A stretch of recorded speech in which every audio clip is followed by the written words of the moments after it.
Depois de muito tempo esperando, a Netflix finalmente colocou todo o acervo de filmes e de séries de TV de Monty Python Flying Circus. O que é o Monty Python e por que você deveria estar assistindo tudo isso que entrou nesse domingo na Netflix? É o que a gente vai falar neste vídeo, para você conhecer um pouquinho mais desse grupo que é o mais importante da história da comédia de todo mundo. Antes da gente começar, não esquece de dar um like no vídeo e, claro, deixar seu comentário sobre seu momento favorito de Monty Python e se inscrever no canal para mais vídeos como esse toda semana. Monty Python é talvez um dos grupos de comédia mais influentes de todos os tempos e o precursor da comédia moderna na televisão e no cinema que a gente conhece. Eles inspiraram Simpsons, South Park, praticamente tudo aquilo que veio nas últimas décadas teve alguma influência desse humor britânico, desses 6 caras que se juntaram para fazer uma comédia completamente irreverente, completamente impensada e completamente subversiva nos anos 70. E a Netflix conseguiu trazer um pouco desse acervo, um pouco dessa mágica que eles criaram nos anos 70 nessa seleção que eles trouxeram para o seu catálogo nos últimos dias. Não é tudo que eles produziram até agora, mas com certeza é aquilo que de melhor eles produziram até o momento. Entraram no catálogo recentemente os filmes Monty Python e o Cálice Sagrado, A Vida de Brian e O Sentido da Vida. Mas antes mesmo desses filmes existirem, a trupe toda criou uma série de TV que foi revolucionária. Se chamava Monty Python Flying Circus. São 4 temporadas do maior humor nonsense que você vai assistir na sua vida. São coisas que somente os britânicos poderiam criar com o seu humor ácido, com as suas piadas completamente piradas e principalmente com aquela subversão, aquela coisa anti-autoridade que só eles têm. A primeira temporada foi ao ar lá no finalzinho dos anos 69 e estreou nos canais de TV britânicos. Eram 30 minutos onde eles faziam basicamente aquilo que ninguém mais teria coragem de fazer. John Cleese, Terry Gilliam, Graham Chapman, Michael Palin, Eric Idle e Terry Jones criaram esse programa de sketches onde eles faziam piadas com o cotidiano, com a cultura pop, com aquilo que passava na televisão. Eles satirizavam muito o comportamento inglês frente às questões que aconteciam, o comportamento do trabalhador inglês, a falta de conhecimento do inglês médio e como também até a mídia se aproveitava disso para criar suas próprias histórias, ou como os programas de arte preferiam se focar na vida pessoal dos artistas ao invés de se focar na obra deles, como é mostrado em diversas sketches, e fazendo essa crítica social com um pouco de anarquia. Logo no primeiro episódio a gente já tem uma das suas sketches mais importantes, que é a piada mais engraçada do mundo, onde um homem escreve uma piada, ele morre depois de escrever ela, e ela começa a ser usada como uma arma de guerra contra a Alemanha nazista, e foi assim que os ingleses teriam vencido a guerra.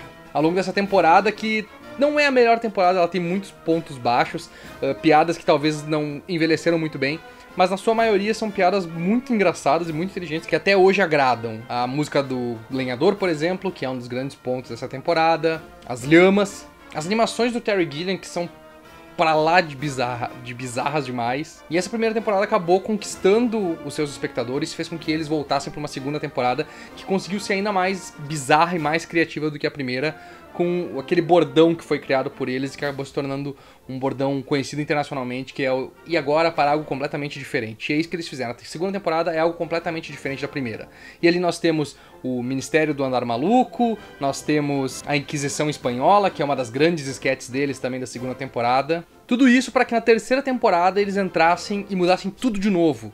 Parecia que toda a temporada eles estavam se renovando, eles não ficavam se apoiando nas mesmas piadas, eles faziam referências a algumas piadas das primeiras temporadas, mas aí lá adiante eles acabavam trocando tudo, mudando completamente, indo para outro lado, completamente novo da piada. Então todas as temporadas, a primeira, a segunda e a terceira, são completamente diferentes uma da outra, todas elas com suas próprias características e, claro, todas elas melhorando aquele humor que já era extremamente engraçado no começo.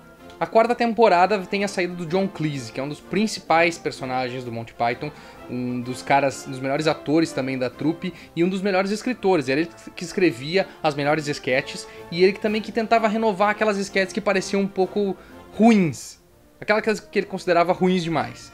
Tanto é que ele não volta para a quarta temporada porque ele não queria ficar se repetindo e ele não aguentava mais fazer Monty Python, de tentar se renovar esse tempo todo, era muito cansativo para ele. A última temporada acaba tendo só 6 episódios, mas ainda assim são episódios bem engraçados, mais comandados pelo Eric Idle, que acabou rivalizando por um bom tempo com o John Cleese e até hoje os dois não se falam direito. Apesar disso, as 4 temporadas são incríveis. Mas antes que você assista a elas, eu recomendo que você primeiro assista os filmes.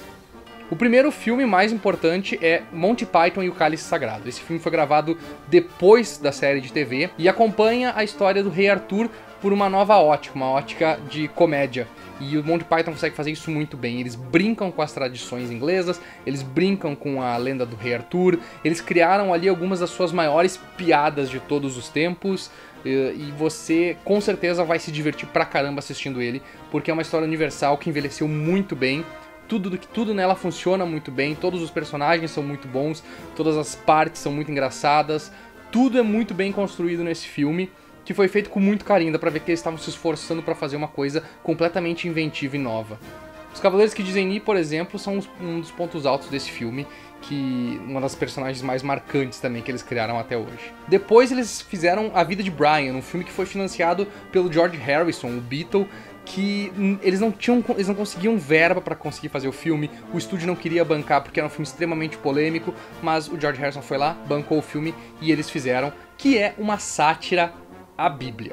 A história de A Vida de Brian acompanha um personagem que nasceu justamente no mesmo dia que Jesus e as pessoas passam a vida inteira dele confundindo ele com um Messias. Só por esse lado vocês já podem entender a polêmica que esse filme teve por trás dele. E até algumas questões que eles levantam sobre identidade de gênero, sobre conflitos no Oriente Médio até hoje são extremamente atuais. Então é uma das grandes produções. Tem, pra mim, o meu momento favorito dos Monty Python, que é Always Look on the Bright Side of Life, que é a última música que eles cantam quando o Brian tá na cruz. E é um momento muito emocionante, muito legal, muito divertido e muito engraçado. É uma música que vai ficar na sua cabeça pra sempre. E esses dois filmes não foram o suficiente pra eles. Depois de muito tempo, sem se falar, sem gravar nada juntos, eles decidiram fazer um último filme. E esse filme é O Sentido da Vida. Na minha opinião, é o meu filme favorito dos Monty Python. Ele segue mais ou menos a ideia do show de TV deles, onde são muito mais sketches do que uma história propriamente dita. Ela segue uma linha narrativa falando sobre a vida e as etapas da sua vida, mas são sketches, mais sketches, e essas sketches são muito bem feitas. Todas elas foram muito bem escolhidas, elas zoam de tudo, desde o nascimento, religião, escola, casamento, meia-idade e morte. É também talvez a mais cínica e a mais ácida das histórias que eles já criaram, e por isso mesmo que ela é tão atraente, porque as piadas dela são muito mais filosóficas do que atemporais, muito menos referências e muito mais questionamentos que a gente leva pra nossa vida e que a gente tem durante toda a nossa vida sobre, enfim, qual é o sentido da vida. Talvez a sketch do Mr. Crizzle seja uma das coisas mais escrotas e mais deliciosas que vocês vão assistir na vida de vocês. E eu não lembro de algo que me fez rir tanto que nem a primeira vez que eu vi essa cena. E é uma das coisas mais incríveis, eu não vou falar nada pra não estragar pra vocês a experiência. Mas todas elas são incríveis, todas as sketches são muito bem feitas, todas elas são extremamente divertidas, as músicas que eles cantam, fecha com chave de ouro a participação desses personagens e fecha com chave de ouro a história do Monty Python. Eles vieram mais tarde a gravar outros, como por exemplo Ao Vivo no Hollywood Bowl, que acabou não entrando na Netflix, mas é excelente, com as seleções das melhores sketches deles ao vivo, que é uma coisa muito incrível. Mais tarde o Eric Idle também fez um musical da Broadway chamado Spamalot, que é baseado no O Cálice Sagrado, e depois ele fez o Not the Messiah, que é baseado na vida de Brian, e que é um musical que fez bastante sucesso. Particularmente, ele é um cara que sempre fez as músicas do Monty Python, ele criou essas músicas do Monty Python, ele é a grande mente musical por trás do grupo. Graham Chapman acabou morrendo e, num dos momentos mais incríveis da história do Monty Python, eles cantaram Always Look on the Bright Side of Life no enterro dele. Foi uma das coisas mais arrepiantes e emocionantes que vocês vão conseguir assistir na internet também. Todos eles seguiram uma carreira de altos e baixos, nenhum deles conseguiu se equiparar àquilo que eles fizeram no Monty Python e na influência que isso teve em todo mundo, em toda a cultura pop nos últimos anos. Para conhecer um pouco mais disso e para entender aquilo que vocês assistem hoje nos cinemas, que vocês assistem hoje em comédia, em série de TV, é fundamental assistir Monty Python, porque é acima de tudo algo que não só influenciou, como continua influenciando, como é muito atual e que mostra uma forma de fazer comédia completamente inteligente, nonsense e que serve de base para tudo aquilo que a gente conhece hoje em dia nesse sentido.